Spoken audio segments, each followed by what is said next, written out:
Today we're going to show you a really cool custom part that will help you clean up the front of the engine bay in your 1965 Mustang.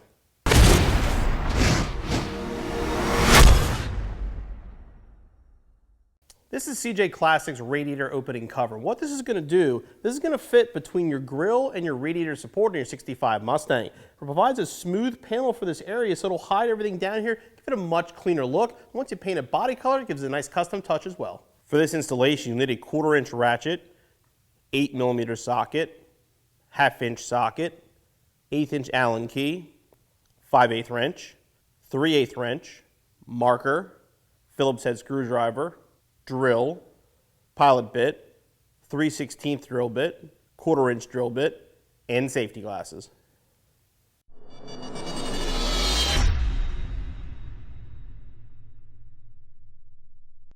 Now we're going to be installing this part on 5030, our custom 65 Mustang Fastback. Now there are a few pieces on that car that have been changed that you're going to have to deal with if you have an original car. The main one being the horns. Now if you have a 64.5, you can skip this part, but if you have a 65 Mustang, the horns here will have to be relocated. Hardware is included in the kit. What you're going to do is remove it from the original location and move it down to a hole on the side of the radiator support. All right, so we're back over the 5030, ready to begin the installation. The first step, whether you have stock or billet, is to remove these bump stops. All right, so here on the radiator support now, there's the wiring harnesses on the other side. These little clips are pushed through. You actually just have to push them through so we have room for the bracket and plate to mount. Usually the back of a screwdriver works fine. You just push them right through. Now obviously this panel is designed more for a customized car like 5030. There will be some different changes you might have to make during the installation. But since our whole area here is painted, we're gonna put some tape down just to protect the areas, make sure nothing happens to them. Now we obviously have an aftermarket grill, but the hardware is still the same here. We're gonna remove this screw on the end. Actually, we're gonna remove both screws. We're gonna do this to basically make a marking point. So I'm gonna take it off. Actually what I want to do is just screw it in from the bottom and just get it about a 1/4 inch above, just so we know where that screw is going to be, and we're going to use that to mark the panel so we know where to drill that hole out. Do the same on both sides. All right, so the next step, if you do have a factory horse, you're going to remove these 2 screws. That'll be what connects the grill horse to the support up here. What we're going to do now is remove the original factory clips. Now our horse is obviously not on this car, but the clips are still there. The panel's going to come with new ones, so you just want to remove these, just slide them off. Slide the new clips into place. And make sure the opening is lined up with the hole. All right, these clips installed. Now this next part's going to be a little tricky, particularly on our car. Now we obviously don't have the grill horse set up on this car anymore. This support, we have to remove these 2 screws.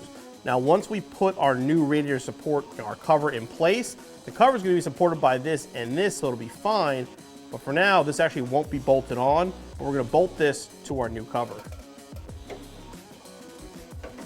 And again, if you were at this point, like I said, if you had a stock grill horse still in place, this would still be attached and will not fall off. Again, we're dealing with a little bit of our car is a custom car. So you're running these things when you build stuff like this. Just leave that like that. In our case, this upper bracket is off the car now. Again, this will still be on the car if you have a factory grill horse. I'll put the plate up in and then just screw it on. Our case, because we don't have it on the car, we can simply take it off and install it this way to make it a lot easier. Okay, we're gonna put the cover in place. Again, make sure it's under the fenders. It's steel, but obviously it'll bend enough to clear that carefully. And get an idea of what it's going to look like when it's installed. Obviously, we're test fitting it first. We'll take this off when we're done and get a painted body color. It'll look killer on this car. But you can see how it adds a nice finished look to the front of the engine bay. So make sure now you want to line this up with the curve here. Make sure you're pushing it down and holding it in place. We're going to mark our holes. All right, so those holes are marked. Now remember the screws we put upside down here? They're actually going to mark this metal. What you want to do, give a little marker, give it a little bump like that, and I'll make a little mark on the bottom so we know where to drill these holes out as well. And on the panel, the holes we marked, we're going to drill to 3/16. We're going to start with a pilot hole. Now we're going to open them up.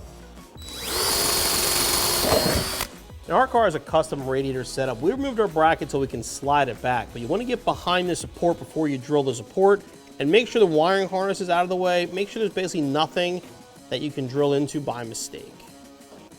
Now that we're clear, we can drill out the radiator support.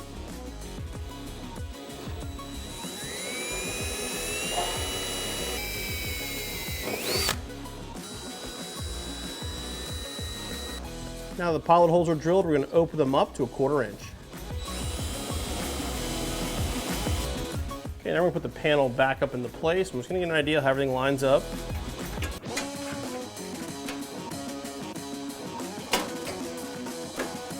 Okay, we're just about ready to actually install the panel. These screws we put in earlier, I'm actually going to thread these down now out of the way and remove them from the car.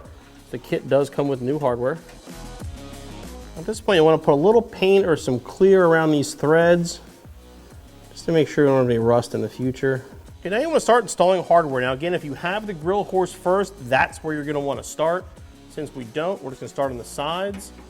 Basically get everything in loose first and make sure it's where you want it before we actually start trying to tighten it up. And all the hardware for this is included in the kit. Okay, once the top pieces are in, install the supplied screws on the ends. All right, now we're going to go back through and tighten everything down.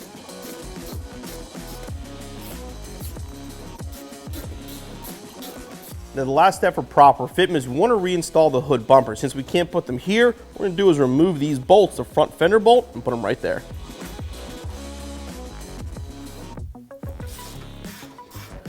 Now we're using the billet bump stops. If you're using the originals, they do include an additional washer if you need to get it adjusted right. We've actually found the billet ones, you can thread them pretty much all the way down and they work perfect for this application. All right, once you tighten up the hardware, your installation's finished. So what you want to do here is make sure, again, the hood clears. You can bend it a little bit if you have to, but you want to test fit it before you get it painted. Make sure it's installed properly, then take it back off and get it painted, put it back on the car. It'll give it a killer custom touch when it's finished. As far as the installation goes, I'm going to say 1.5 to 2 hours. We'll be back on the road in no time. Hey guys, hope you enjoyed that video. Make sure you click on the CJ button so you subscribe for future videos and click the corner up here for more videos for your Mustang.